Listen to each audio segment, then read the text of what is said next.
আজকে এবং আগামীকাল দুদিন এই রোড অডিটোরিয়ামে আমাদের কেন্দ্রীয় কমিটির অধিবেশন এইমাত্র শুরু হবে।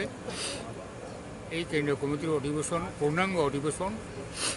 এখানে সমস্ত কেন্দ্রীয় নেতৃত্ব, বিভাগীয় নেতৃত্ব, সমস্ত বিধায়ক, মন্ত্রী, সমস্ত ব্লক অ্যাডভাইজারি কমিটির চেয়ারম্যান এবং প্রতিটি বিভাগীয় সমস্ত মহিলা নেতা নেত্রী, ছাত্র যুবকের নেতা নেত্রী আজকে এখানে উপস্থিত থাকবেন।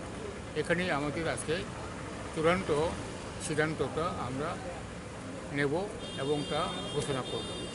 এবং আমরা আইপিএফটির পক্ষ থেকে পশ্চিম ত্রিপুরা এবং পূর্ব ত্রিপুরা দুটো আসনেই আমরা প্রার্থী দেব। লড়াইটা কি বন্ধুত্বপূর্ণ হবে? লড়াইটা বন্ধুত্বপূর্ণই হবে, যেহেতু আমরা বিজেপি আইপিএফটি জোটে আসি, বন্ধুত্বপূর্ণ লড়াই হবে। গত 14 তারিখে আপনারা মুখ্যমন্ত্রীর সাথে দেখা করেছিলেন, ওনার সাথে মিটিংয়ে কি কথা হয়েছিল? ওনারা কি বলেছিল? ওদের দল থেকে বলেছেন যে আপনাদের দুটো আসন প্রার্থী দেবেন, একটা আসন প্রার্থী দেবেন। 13 তারিখে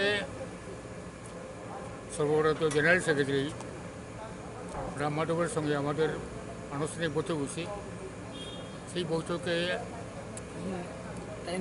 অনেকক্ষণ আলোচনার পরও আলোচনাটা শেষ হয় নাই।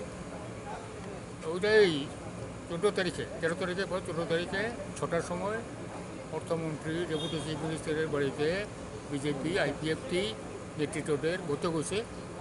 ওই বৈঠকে বিজেপির পক্ষ থেকে অতিরিক্তভাবে প্রস্তাবটা দেওয়া হয়েছে যে ঠিক আছে, আপনারা যখন দাঁড়াবেনই পূর্ব ত্রিপুরাতে অ্যাডামেন্ট, আপনারাও দাঁড়ান, আমরাও প্রার্থী দিচ্ছি, এই কথা বলছেন। এবং এটাও বলছেন যে আপনাদেরকে অনুরোধ রইল আপনারা পশ্চিম ত্রিপুরাতে প্রার্থী দেবেন। এখন আমাদের স্ট্যান্ড হলো, যেহেতু পূর্ব ত্রিপুরাতে দুইটা শরিক দলের মধ্যে বন্ধুত্বপূর্ণ লড়াই হচ্ছে, কাজে এখানেও পশ্চিম ত্রিপুরাও বন্ধুত্বপূর্ণ লড়াই হোক, সেখানে হয় আপনারা জিতবেন, না আমরা হারবো, এই তো, অথবা উল্টো হবে। এটাই আগামীকাল অধিবেশন সমাপ্ত হলেই সঙ্গে সঙ্গে আমরা আপনাদের কাছে জানাই দেব।